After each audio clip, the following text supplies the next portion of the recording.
진리로 거룩하게 하옵소서. 이 제목을 가지고 은혜를 나누기 원합니다. 오늘 말씀을 계속 읽다 보면은 제자와 세상이 아주 뚜렷하게 구분되고 있습니다. 14절도 그렇고 16절이죠. 내가 세상에 속하지 아니함 같이 그들도 세상에 속하지 아니하였나이다. 세상이 미워하였다. 세상 이렇게 얘기하죠. 예수님은 지금 분명히 이 세상과 경계를 짓고 있습니다. 그럼 세상이 뭐냐? 세상이란 건 우리들이 생활하는 현장이죠. 먹고 자고 뭔가 생활하고 사랑하고 즐거워하고 기뻐하다가 슬퍼하다가 노여워하고 거짓과 미혹에 빠지기도 하고 욕망에 사로잡히기도 하고 바로 그게 세상인 겁니다. 근데 너희는 그 세상에 속하지 않았다라고 얘기하고 있어요. 아니, 우리는 몸뚱아리를 입고 그런 세상에 살고 있는데 24시간을 그렇게 살고 있는데 어떻게 세상에 속하지 않았는가? 이 세상이, 예수님 말하는 세상이 뭐냐? 이게 좀 우리들이 좀 눈여겨 좀 봐야 될 거고, 이걸 잘 규명을 해야 오늘 말씀이 또 예수님의 기도가 좀 이해가 됩니다. 세상이 뭐냐라는 정의는 이게 기독교만 하는 게 아니고 사실은 철학에서 많이 하고 있습니다. 사실은요. 특별히 실존 철학, 실존주의 철학에서 가장 많이는 아니지만 세상이 뭐냐를 많이 정의하고 이해하려고 합니다. 하이데거 아니면 그 실존 철학 할 때 유명한 말이 이거죠. 실존은 본질보다 앞선다. 여러분 너무 어려운 말인가요? 고등학교 때 배웠어요. 하여튼 하이데거 철학 모르겠는데 실존은 본질보다 앞선다. 그 뭔 말이냐? 인간이란 존재가 뭐냐면은 머릿속에 그리는 어떤 추상적인 인간이 아니잖아요. 인간이라는 존재는 뭐요? 세상과 관계하는 인간이라는 거죠. 세상과 관계하는 인간. 세상이 주는 생각, 내가 생각하고 있는 사실 내 생각이 아니에요. 그럼 세상이 주는 생각을 같이 하고 있는 거고, 세상과 관계성 속에 있는 게 사실은 인간이란, 그게 실존이라는 그거죠. 근데 그것을 약간 부정적으로 얘기합니다. 일상성에 빠져있단 말을 표현했어요. 세상에 빠져있단 말을 씁니다. 그때는 뭐냐면 자기는 없고 뭐요? 세상의 눈, 세상의 생각이 마치 자기인 것처럼 살아가고 있는 그런 우리들의 모습을 그냥 빠져있다고 얘기하죠. 그러면서 세 가지를 얘기해요. 빈말과 호기심과 애매성 가운데 살아가고 있는 인간들, 이렇게 얘기합니다. 빈말은 잡담이에요, 잡담. 왜 잡담이 됩니까? 정말 중요한 얘기들이 많은데, 정말 중요한 게, 지금 나는 이게 시급한데, 난 지금 죽게 생겼는데, 여기서 농담 따먹게 하고 있으면 굉장히 한심해 보이잖아요. 그 잡담입니다, 잡담. 우리들이 하고 있는 건 뭐요? 정말 중요한 문제를 질문하지 않고, 거기에 반응하지 않고, 그냥 마치 잡담처럼 살아가고 있다는 거예요. 잡담하듯이. 또 하나가 호기심입니다. 인간을 이끌어가는 힘이 뭐냐? 어떤 뭔가 탐구하고 빠져 사는 거죠. 일일 수도 있고, 학문이 될 수도 있고, 예술이 될 수도 있고, 단지 그냥 호기심 자체예요. 그 내용이 중요한 게 아니고, 호기심을 만족하는데 살고 있다는 거죠. 본질에 빠졌다는 거죠. 세 번째가 애매성입니다. 애매성. 막 얘기를 하는데, 이게 진짜냐 이거요? 나중에 보면 이거 정말 자기 욕망과 집착, 그죠? 뭔가 미신, 아니면 뭔가 편견에 사로잡혀 있는 그런 것들이 가능성이 많아요. 요즘 선거 기간이기도 하고 정치인들 하는 말들을 듣다 보면은 나도 대통령 해도 되겠다는 생각이 들어요, 가끔. 저 정도 생각을 가지고 사냐? 저 정도 머리로 의사결정을 한다고? 근데 너무 확신 있게 얘기해요. 차이는 그것밖에 없어요. 좀 확신 있게 얘기하는 것하고 확신이 없는. 우린 조심스럽죠. 애매한데, 잘 안 맞는데. 근데, 그래요. 하여튼 보다가, 안 되겠다. 내가 나가야 되겠다. 저렇게 엉터리로 하니, 저거.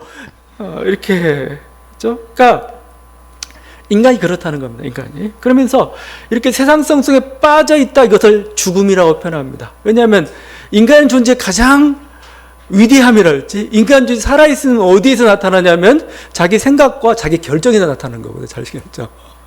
그래서 실존 철학에서는 이 세상성을 마치, 그러니까 세상을 마치 적대적이 아니지만 하여튼 이 세상의 일상성에서 뭐죠? 빠져나와가지고 자기의 주체적인 결단을 굉장히 그게 진짜 살아있다는 거죠. 실존 철학을 얘기했지만 예수님 말씀도 마찬가지입니다. 예수님 말씀하시는 이 세상이라는 건 뭐예요? 사망과 죽음과 그러니까 하여튼 그늘 가운데 있는 그런 거예요. 여긴 죽음만이 지배하고 있는 거고 니네 그렇게 살아서는 안 돼. 니넨 거기에 소속된 사람들이 아니야 라는 거죠. 아예 세상과 명확한 분리를 선언합니다. 이미 요한복음 서문에서는 아예 그냥 세상과 다르다는 정도만이 아니고 너희 출생이 달라, 근본이 달라라고 선언을 했던 거죠. 영접하는 자 곧 그 이름을 믿는 자들에게는 하나님의 자녀가 되는 권세를 주셨으니 이는 혈통으로나 육정으로나 사람의 뜻으로 나지 아니하고 오직 하나님께로부터 난 자들이다.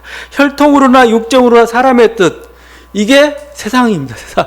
너는 세상에서 난 사람들이 아니고 너희는 하나님의 자녀야. 너희는 신의 자녀라는 거예요. 신의 자녀. 세상은 막 혈통으로, 육정으로, 사람의 욕망으로 우리를 묶어두려고 해요. 근데 뭐요? 너희는 거기에 소속된 사람이 아니고 그들이 가지고 있는 삶의 가치와 양식을 쫓아서 살 사람들이 아니고 니네는 출신이 달라, 근본이 달라. 니네는 누구냐? 하나님의 자녀야. 하나님의 자녀. 나는 원래 신의 자녀였어. 이 말은 뭐예요? 이제 다르게 살라는 거잖아요. 니네 출신도 다르고 목표도 달라, 먹는 양식도 달라. 아예 처음부터 아예 명확히 지금 선을 긋고 있습니다. 이 장면은 저는 요한복음 1장 같은 경우는 보면서 느끼는 게 그 라이온 킹의 한 장면 같아요. 영화 만화 영화였지만 그 뮤지컬로도 지금도 인기가 있죠. 거의 전 세계 한 1억 명 정도가 관람을 했다고요. 뮤지컬 라이온 킹. 라이온 킹의 뭐 시나리오는 단순합니다. 그게 진짜 사자 왕의 아들이 있는 거죠. 그게 라이온 킹이죠. 근데 하여튼 여러 가지 해가지고 얘가 저 변방으로 이렇게 달아납니다. 거기서 이제 그냥 잡짐승과 함께 어울려 살면서 풀 먹고 뭐 시체 먹고 놀면서 이렇게 그냥 자기 본분도 망각한 채 살아가요. 그들이 부르는 노래가 있죠. 그 유명한 노래가 있습니다. 하쿠나 마타타. 맞아요. 하쿠나 마타타가 뭐 걱정 없어 뭐 이런 뜻이라고 해요. 아니면 뭐 모든 게 잘 될 거야 라고 하듯이 하쿠나 마타타 하면서 계속 노래를 부르면서 그냥 일상성 속에 빠져 지냅니다. 그러다가 라이온 킹이 어느 날 각성하게 되죠. 각성하게 되는데 그 물 속에서 물을 바라보는 그 물 속에 그 어떤 상이 나타납니다. 바로 자기 아버지의 모습인데 바로 자기의 모습인 거나 마찬가지죠. 어떻게 보면 자기 얼굴이라 할 수가 있는 겁니다. 그 아버지가 그렇게 얘기하죠. 네가 누구인지 기억해라. 넌 나의 아들이다. 유일한 참된 왕이다 라고 얘기한 거죠. 그 속에서 뭐죠? 왕의 본질을 자신이 누군가를 각성하게 되는 거죠. 그 각성하는 그 순간 뭐죠? 그동안의 삶이라는 것은 굉장히 무의미한 어떤 패배적인 삶이었구나.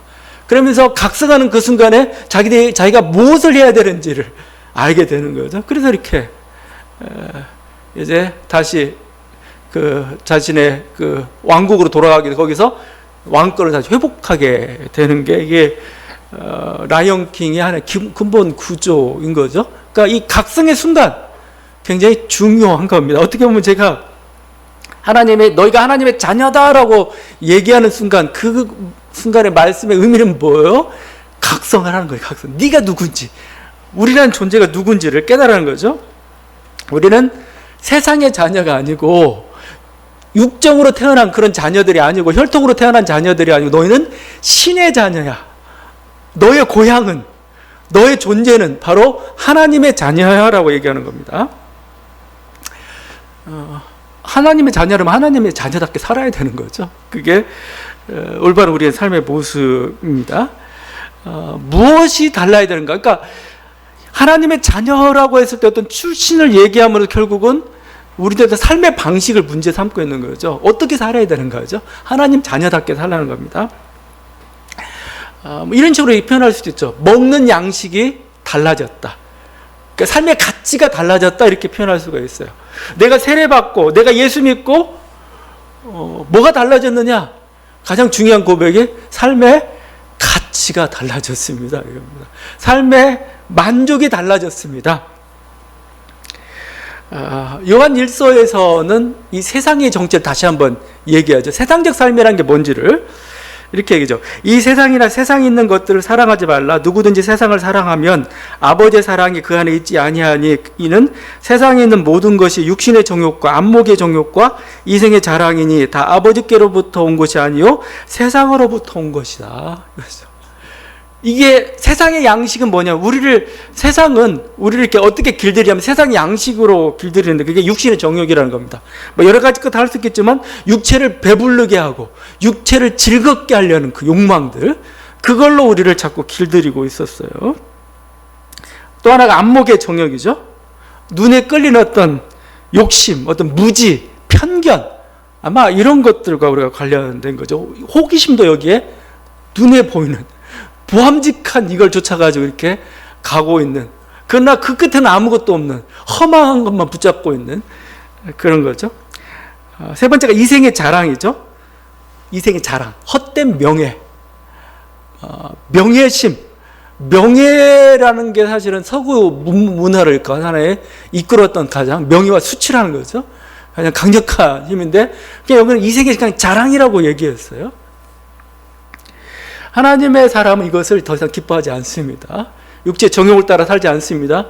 안목의 정욕에 매여 살지 않습니다. 이생의 자랑이 기쁨이 된 사람들이 아니에요. 이제는 더 이상. 그 어거스틴이 신의 도성이라는 책을 썼죠. 하나님의 도성, 뭐 이렇게 두꺼운 책을 썼습니다. 하나님의 도성은 왜 썼느냐? 그 근본 의도는 양식이 다르다는 걸 보여주려고 한 거예요. 왜냐하면 로마인들 자꾸 질문을 제기하는 거예요. 왜냐하면 그 어거스틴이 5세기 중여 말 그 정도 사람이니까요. 이게 로마 제국이 기독교 국가가 됐는데 왜 로마 제국은 망해가느냐 이거예요. 잘 돼야 되지 왜 기독교 국가가 됐는데 거기에 대한 답을 쓴 게 하나님의 도성입니다. 그 근본 의도는 뭐냐면 기독교는 이 땅의 도성이 목표가 아니라는 거예요. 이 땅의 도성이 잘 되는 게 목표가 아니라는 겁니다. 하나님의 도성을 향하여 나아가는 게 기독교의 목표야. 그래서 로마 역사를 훑어가면서 기독교의 여러 가지 양식들을 훑어가면서 삶의 방식이 뭐가 다른 걸 보여준 게 이 하나님의 도성입니다. 대표적인 양식이 이런 거죠. 로마인들은 돈을 모으고 별장을 짓고 전장에서 이기는 것을 귀하게 여기는 데 비해 기독교는 이것을 하찮게 여깁니다. 오히려 이웃을 사랑하고 겸손과 자선을 실행하고 하나님에게 의존하는 삶을 더 소중하게 여깁니다. 이거예요, 이거. 양식이 달라요. 세상에 속한 사람은 세상의 양식으로 배부를 거지만 하나님께 속한 사람은 하나님의 양식이 중요한 거죠. 우리들에겐 중요한 건 승리가 아니죠. 승리가 아니고 우리들의 중요한 건 정의예요. 사실은요. 정의. 물질을 가지고 뭔가 이렇게 이게 치부하게 되면 이것은 썩어질 양식이지만 그 물질을 이웃과 나누면 이것은 사랑이고 이게 하늘의 양식인 겁니다. 그러니까 우리는 무엇에서 배불림을 받는, 내 통장의 액수가 늘어나는 데서 뭔가 이렇게 만족을 취하느냐, 그건 땅의 양식이라고 얘기합니다. 그런 게 아니고 우리가 이걸 통해서 뭔가 내가 하나님의 뜻을 실현하고 있다는 하나의 열매잖아요, 열매. 또 그 열매를 가지고 내가 다른 사람을 살리는 이게 사랑으로 잘 활용을 한다든지 이런 것들이 이루어질 때 이게 뭐예요? 여기에서 만족을 느낄 때 뭐예요? 우리는 그게 하늘의 양식인 거죠. 고난이 하늘의 양식이 될 때가 있어요. 고난은 분명히 세상적으로는 안 좋은 겁니다. 그렇지만 이 고난의 과정을 통해서 내가 더 성숙해가고 성장해가고 뭔가 하나님 뜻이 이루어지고 있다면 뭐예요? 그게 기쁨인 거죠. 이게 바로 하늘의 양식인 겁니다. 지금 대통령 선거 시즌이 되니까 굉장히 막 정치에 대한 관심들도 많고 뭐 누가 집권할지 막 우리 초미의 관심사가 다 거기에 다 쏠려 있죠.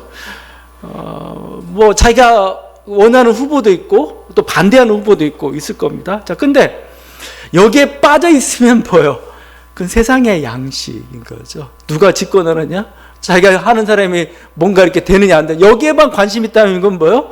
이건 정말 보잘것없는 거고 정말 세상의 양식이고 세상에 속한 사람의 모습입니다. 그게 아니죠. 이 대통령 선거라는 과정을 통해서 우리들에게 지금 어떤 하나님의 나라의 역사가 이루어지는가, 우리 어떤 이 민족 가운데 하나님께서 어떻게 하나님 나라의 일들을 실현시켜 가는가, 우리가 관심을 가졌던 그런 거죠. 그래서 뭔가 이 세상의 이 과정을 통해서 뭔가 정의가 실현이 되고, 뭔가 차별과 불평등이 더 해소되고, 민주주의가 확대되고, 민족의 어떤 안정과 자존감이 높아져 가고, 이런 일들이 이루어지고 있는 것, 그렇게 되도록 하는 것, 우리는 관심은 여기에 있는 겁니다. 이게.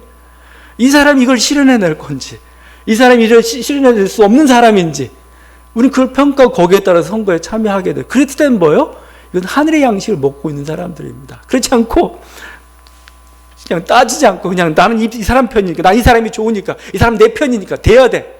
그건 땅의 양식을 먹고 있는 사람들의 모습입니다. 그래서 우리는 어떤 사람들인지 세상에 속하지 않았다라고 표현하고 있습니다. 세상에 속한 양식으로, 세상이 주는 제공하는 음식으로 배부르려고 한다면 우리는 세상에 속한 사람들입니다. 그렇지 않고 우리가 하늘 양식을 이렇게 배부르며 취한다면 우리는 하늘의 사람들이고 세상에 속하지 않은 사람들이라고 할 수가 있는 거죠. 주님은 우리가 바로 그런 존재다. 그래서 세상과는 다른 존재다, 이거예요. 세상에 속하지 않았다. 자, 그러면 이 말씀을 통해서 결국은 이 세상은 이제 죄 많은 세상이야. 그러니까 이건 버려버리고 이제 기대도 갖지 마. 기대도 갖지 말고 하늘나라의 세상을 기다려. 한 종말을 촉구하는 그런 말씀처럼 들릴 수도 있습니다. 자, 그런데 오늘 말씀은 또 다른 방향을 향하고 있죠. 거기 15절이죠. 내가 비옵는 것은 그들을 세상에서 데려가시기를 위함이 아니요 다만 악에 빠지지 않게 보존하시기 위함. 세상에 데려가는 게 목적이 아니라고 얘기하고 있습니다. 그들은 세상에 머물러야 됩니다. 오히려 주님은 세상에 파송한다까지 얘기를 하고 있어요. 파송. 내가 세상에 이 사람들을 보냅니다. 세상에다 데려가고 세상과 끊어지는 게 목표가 아니에요. 세상에 속한 사람이 아니지만 세상과 분리되는 게 아니고 이제는 그 분명한 자기의 정체성을 가지고 이제는 세상을 향해서 나아가는 존재입니다. 이런 말입니다. 그런 점에서 요한복음은 종말론과 다릅니다. 종말론자, 기타의 어떤 종말론자, 그냥 주님 언제 오시나 기다리면서 뭔가 이렇게 뭔가 세상 일에 대해서는 이렇게 별 무관심한 채, 아니면 뭔가 하여튼 주님의 그 종말 때만을 계산하고 이런 종말론자가 아니에요. 요한복음이. 어떻게 보면은 내일 지구의 종말이 올지라도 사과나무 한 그루를 심고 있는 게 지금 예수님이 그리고 있는 하나의 제자들의 모습입니다. 이 세상 속에 있으면서 아버지의 뜻을 행하고 있는, 그러면서도 세상의 양식을 먹지 않는, 그 방식을 취하지 않고 있는 그 사람의 모습, 이게 바로 지금 예수님이 마지막 기도하고 있는 그의 모습입니다. 또한 이런 모습은 당시 뭔가 2세기에 3세기에 팽배했던 영주주의와도 다른 게 영주주의. 영주주의는 하여튼 복잡하지만 결국은 이 세상을 그림자는 허무한 것으로 봐버립니다. 진짜가 아니라고 봐요. 진짜 세계는 저 세계에 있고 우린 저 세계를 향해서 가야 되니까 이 세계는 무시해도 돼. 그죠? 무시해버리고, 무시한 결과가 어느 때는, 그래도 영주주의자들은 어느 때는 이게 쾌락주의자로 빠질 때가 많아요. 왜냐면 아무 문제가 없으니까 아무렇게나 살아도 되는 식이 돼버리고 합니다. 어떤 자는 완전히 금욕주의로 가요. 이 세상은 아무것도 아니니까 우리는 저쪽 산속에만 들어가 있어가지고 우리는 거기서 생활하겠다. 이 영주주의 계열과도 사실은 관련이 없어요. 주님은 세상 속으로 우리를 들어가라고 말씀을 하고 있는 거죠. 오히려 이렇게 적극 세상 일에 개입하다가 오늘 보면 세상이 미워한다라고 표현하고 있습니다. 미움을 받는 게 제자들의 어떤 신자들의 삶의 실존의 모습이죠. 그래서 오히려 지금 말씀은 주님은 세상을 우리를 향해 우리를 파송한다고 말씀을 파송 18절이죠. 아버지께 나를 세상에 보내신 것까지 나도 그들을 세상에 보내었고, 예수님은 하늘나라에서 하나님 아버지로부터 파송된 분입니다. 그게 성육신인 거고 결국 십자가까지 가신 거죠. 이제 그것처럼 예수님은 제자들을 산속에 두지 않고 제자들 따로 그냥 어떤 공동체로서 뭔가 광야에서 종말을 기다리는 공동체로 두지 않고 뭐요? 세상을 향해서 보내겠다. 이런 너희들이 말하는, 내가 더티하다고 말하는 욕망으로 가득 찬 세상으로 너희들은 가서 거기에서 하나님의 거룩함을 보여. 이게 우리들의 삶의 모습인 거죠. 그래서 우리 종교개혁하면서 그거 뭐죠? 우리가 수도원들 다 없애버렸어요. 신부 막 수도사들 사제들 전부 결혼시키고 그 때문에 루터가 결혼하고 싶어서 종교개혁했다 뭐 이런 막 비아냥도 듣기도 했습니다. 그러면 왜 이런 수도원들 다 없애버렸느냐? 수도를 없앤 대신 등장한 다른 하나의 단어가 있습니다. 그것은 세속수도사입니다. 세속수도사.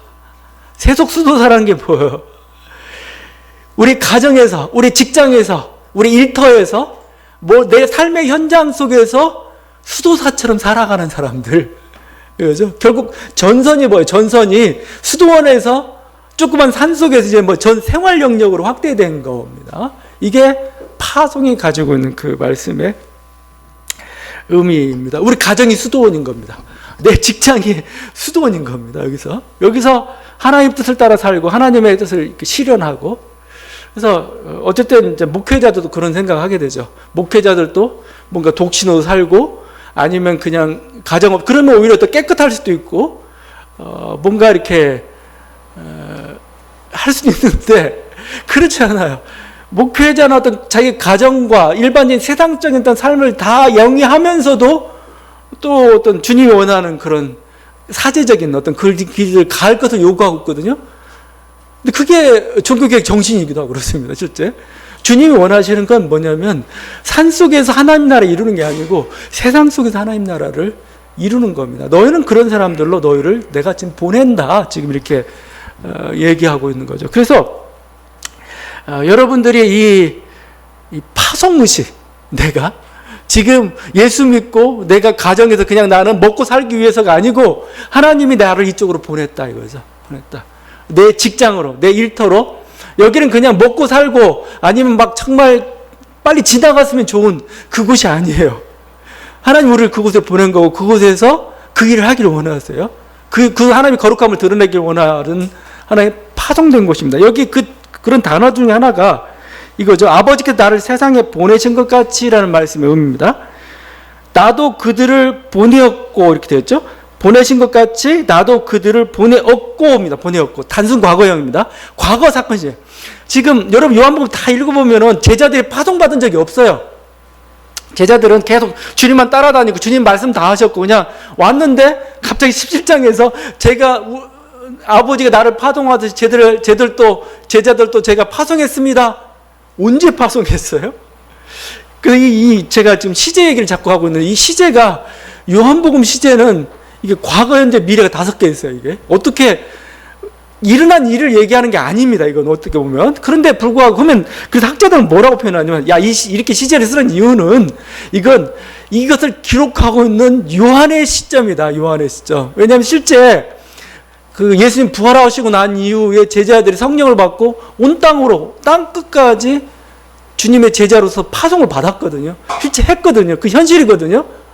그러니까 주님의 그 시점에서는 미래지만 요한이 이거 쓸 때는 과거예요. 이미 이루어진 일이죠. 전 그래서 이렇게 보고 싶어요. 주님이 과거형을 쓰고 있는 이유는 먼 미래를 이렇게 내다보면서 확정적인 미래가 보인다는 말은 뭐예요? 이미 일어났단 말이나 마찬가지일 수도 있습니다. 그래서 이런 확정적인 과거형을 쓰고 있다는 저는 생각을 해요. 그렇다면 제가 하고 싶은 얘기는 이 파송받는 사람 중에는 12제자만 있는 게 아니라는 겁니다. 12제자가 만약 12제자 위에서 이제 예수를 믿게 된 많은 신자들, 그 신자들에 의해서 2000년을 넘어서 이미 예수를 믿게 된 우리들을 향한 주신 말씀이라는 겁니다. 우리들을 향해서. 우리들이 지금 내가 제자들 보내었고에 이 해당되는 사람들이 바로 우리들이라는 겁니다. 우리들. 그래서 우리를 향한 그 말씀입니다. 그래서 여러분이 제가 지금 나는 그냥 어떻게 예수 믿게 돼서 그냥 이렇게 살고 있는 거야 라고 하지 마십시오. 주님은 그래서 바울이나 이런 분 이렇게 항상 얘기하죠. 창세 전에 나를 예비했다. 이렇게까지 얘기해 버립니다. 왜냐하면 이미 우리를 만들기 전부터, 아니면 우주가 창조되기 전부터 우리를 향한 계획을 가지고 있었어요, 하나님이. 그게 뭐였느냐? 내가 이 자리에서 이 일을 하는 거. 내가 지금 삶의 그 현장 속에서 그 일을 하면서 하나님의 뜻을 드러내는 존재로서 하는 거. 이게 그 사도 바울이, 예레미야가 그렇죠. 예레미야 고백입니다. 내가 너를 모태에 짓기 전에 너를 알았고, 내가 배에서 나오기 전에 너를 성별하였고, 너를 여러 날에 선지자로 세웠노라. 하나님이 예레미야가 각성해가지고, 야, 이거 안 되겠다, 사회를 개혁해야지, 이때부터 자기가 뭔가 부름을 받았다 이렇게 표현하는 게 아니고, 뱃속에서부터 아무런 생각도 없을 때, 의식조차도 없는 그 아주 그냥 미물보다도 못한 존재가 되어 있을 때부터 이미 알았고, 너를 선지자로 구별하여 세웠고라고 표현하고 있습니다. 예레미야만 특별한 경우냐? 그게 아니라고 생각합니다. 우리 한 사람 한 사람이 이미 예수를 믿는 그 순간 이미 우리는 부름 받은 사람들입니다. 세상 속에서 하나님 거룩함을 드러내야 될 그런 존재들이라 할 수 있을 것입니다. 세상 속에서 이렇게 살면서도 뭔가 좀 하나님의 자녀답게 사는 것, 이것을 거룩이라고 하죠. 거룩, 다른 게 아닙니다. 거룩한 삶을 살아라. 그죠? 거룩하게 됨으로써 하나님의 자녀답게 사는 그것을 더 정말 어쩌면 가열차게 해내라. 이렇게 말씀하고 있죠. 우리가 거룩이라고 할 때, 예전에는 거룩을 그렇게 표현했습니다. 거룩은 예전에 거룩은 어떤 외형적인 것이었죠. 굉장히 뭔가 거룩한 존재 앞에서 뭔가 삼가해야 되고, 뭔가 터부 같은 거죠. 그걸 조심하는 것, 뭔가 이렇게 불경한 짓을 하지 않는 것, 이런 면에서의 거룩이었으면, 신 앞에 존재하는 우리가 그렇게 살아야 되니까요. 제사장들이랑 이렇게 얘기했죠. 너는 그것들로 내 형 아론과 그와 함께한 그의 아들들에게 입히고 그들에게 기름을 부어 위임하고 거룩하게 하여 그들이 제사장 직분을 내게 행하게 할지며, 이랬죠. 거룩한 제사장이 여기서 나오는 거죠. 거룩한, 구별된. 그러면 이 제사장은 어떻게 거룩해지느냐, 어떻게 구별되느냐? 거룩한 옷을 입음으로써, 하나님이 정한 그 옷을 입음으로써 거룩해지는 겁니다. 기름을 부음으로써 그게 구별되는 거죠. 거룩해지는 거죠. 뭔가 기름을 부음으로써 죄악을 씻어냄으로써 거룩하게 되는 겁니다. 좀 더 나아가서는 부정한 짐승이나 뭔가 부정한 음식을 먹지 않음으로써 거룩이 되는 거죠. 죽음이나 우상이나 누룩을 멀리함으로써 거룩해지는, 이런 외형적인 거룩이었습니다. 근데 오늘 말씀에서 얘기하는 거룩은 다른, 좀 차원이 좀 다르죠. 이 외형적인 거룩에 치중했다면은 그건 하나의 정말 외형적인 거죠. 문자적인 거죠. 근데 오늘 이 거룩하게 하면서 지금 주님 말씀에 그 거룩하게 하는 수단이 중요합니다. 수단은 뭐냐라고 할 때 진리라는 겁니다. 진리가 너희를 거룩하게 한다. 17절이죠. 그들을 진리로 거룩하게 하옵소서. 아버지의 말씀은 진리니이다. 19절이죠. 그들을 위하여 내가 나를 거룩하게 하오니 이는 그들도 진리로 거룩함을 얻게 하려 함이니라. 그죠? 이 거룩함을 이루는데, 예전에는 어떤 외형적인 형식을 통해서 이뤘다면은 이제는 그게 아니라는 겁니다. 우리가 진리를 통해서, 진리 안에서 거룩함을 이뤄갈 수가 있어요. 진리라는 건 결국 뭐냐? 물론 예수 그리스도지만 진리는 지식인 거죠. 깨달음입니다. 깨달음. 지식과 사실은 깨달음을 통해서 우리가 거룩함을 이루어 간다는 겁니다. 이 말씀의 의미. 그러니까 이런 거죠. 우리들이 그리스도에 대한 지식이 많으면 많을수록 우리는 거룩해집니다. 거룩해져요. 그리스도를 많이 안 만큼 우리는 거룩해진다는 겁니다. 지금 보세요 한번. 여러분, 하나님은 어떤 예배를 받습니까? 우리가 거룩히 하나님의 예배를 받으시죠? 근데 그 예배를 드릴 때 요한복음 4장처럼 뭔가 그리심산이나 예루살렘 성전이나 뭔가 화려하고 뭔가 깨끗하고 뭔가 정결 예식이 다 된 그곳에 하나님 임재하시지 않는다고 얘기잖아요. 영과 진리 안에서 얘기하는 거죠. 영과 진리. 진리된 그리스도가 있는 그곳에 주님은 거하신다는 겁니다. 그곳이 거룩한 곳이에요. 실제. 꾸미고 정결하게 하고 화려하게 한 게 거룩한 게 아닙니다. 거룩한 게 아니고 그리스도에 대한 지식으로 가득 차 있을 때 그게 진리인 거죠. 그게 거룩한 거고 하나님은 그곳에 임재하신다는 거예요. 여러분 그리스도에 대한 지식이 넘치면 어떤 일이 벌어집니까? 우상의 재물이 무력화됩니다. 우상의 재물. 사람들 옛날 같으면 우상의 재물은 뭔가 우상에 드린 거니까 아니면 뭔가 저 재물이 뭔가 힘을 발휘하고 그런 거 없어요. 그리스도를 아는 그 지식으로 넘치는 사람들에게는 뭐예요? 이제 우상의 재물은 그냥 먹는 음식일 뿐이야. 아무런 소용이 없는 거예요. 그래서 그들은 뭐예요? 그래서 고린도 교회 교인들은 담대하게 재물을 또 먹습니다. 아, 이거 음식이야. 그리스도 아는 그 지식이 뭐예요? 그들에게 자유함을 가져다 준 거예요. 우상은 아무것도 아니라는 거죠. 지금 참된 거룩은 결국 뭐예요? 참된 거룩은 우상의 재물 안 먹는 게 뭔가 터부해야 될 것을 가까이 하지 않는 게 거룩인 거 아니죠. 그리스도 아는 지식이 없으면 불건강한 겁니다. 오히려 그리스도 아는 지식으로 충만할 때 뭐예요? 그게 거룩한 겁니다. 왜냐면 그리스도 아는 지식으로 충만할 때 이제 아무거나 먹어도 되는 거고 그건 뭐예요? 그냥 자연적인 물질일 뿐이에요. 보이는 누룩이나 때가 문제가 아니라는 거죠. 우리 영혼을 거룩하게 하는 게 중요합니다. 어떻게 영혼을 거룩하게 해요? 그리스도를 아는 지식이 우리 영혼을 거룩하게 만들고 그게 우리 자신도 거룩하게 만든다는 거죠. 그러니까 주님은 이 악이라는 것은 뭔가 이렇게 거룩하지 않은 모습들 이런 것들 통해서 사탄은 우리를 넘어뜨리고 하나님 일을 하지 못하도록 만드는 거죠. 근데 지금 예수님 마지막에 그리스도를 아는 지식으로 그 진리죠. 충만하기 위해 계속 기도하고 있습니다. 그래야 저들이 거룩해지고 거룩해져야 거기서 하나님의 임재가 있고 그래야 힘이 나온다 이거예요. 마지막은 계속 거룩하다는 겁니다. 우리는 어떤 도덕적 거룩도 지켜야 되겠죠. 실제적으로. 우리는 도덕적으로 거룩해야 됩니다. 도덕적으로 거룩하다는 것은 바른 행실들 같은 것을 얘기하는 거죠. 왜냐하면 우리가 바른 행실을 하지 않을 때 그 바른 행실을 하지 않을 때 우리 영혼도 무너뜨려 버리죠. 그럴 뿐만 아니라 그러니까 파송된 제자들이 제 힘을 발휘할 수 없게 되는 게 도덕적 타락인 거죠. 도덕적 거룩은 굉장히 중요합니다. 근데 이 도덕적 거룩을 지키는 힘이 어디서 나오느냐? 말씀으로부터 나온다는 겁니다. 그게 진리로 거룩하게 하옵소서죠. 아버지의 말씀은 진리니이다. 얘기하고 있는 거 아니겠습니까? 거룩을 지키는 힘이 바로 말씀으로부터 나오는 거죠. 그러니까 말씀은 뭐예요? 생각이잖아요. 소리잖아요. 소리. 생각이고 소리고 언어인 거죠. 인간은 뭐예요? 생각으로도 항상 시작이 돼. 생각으로부터. 내가 무슨 생각을 하느냐에 대해서 욕망이 생기는 거고 욕망에 따라서 이제 뭔가 행동들이 나타나기 시작합니다. 근데 이 하나님 말씀이란 건 뭐예요? 우리 생각을 바꿔버려요. 생각을 붙잡아 줍니다. 그 옳은 생각을 계속 지속할 수 있는 힘을 주는 게 하나님의 말씀인 거죠. 또 생각을 바꿔버리는 게 하나님의 말씀입니다. 사실 여러분 생각이 굉장히 얼마나 중요한지 몰라요. 내가 분명히 고난이고 어렵고 실패했어요.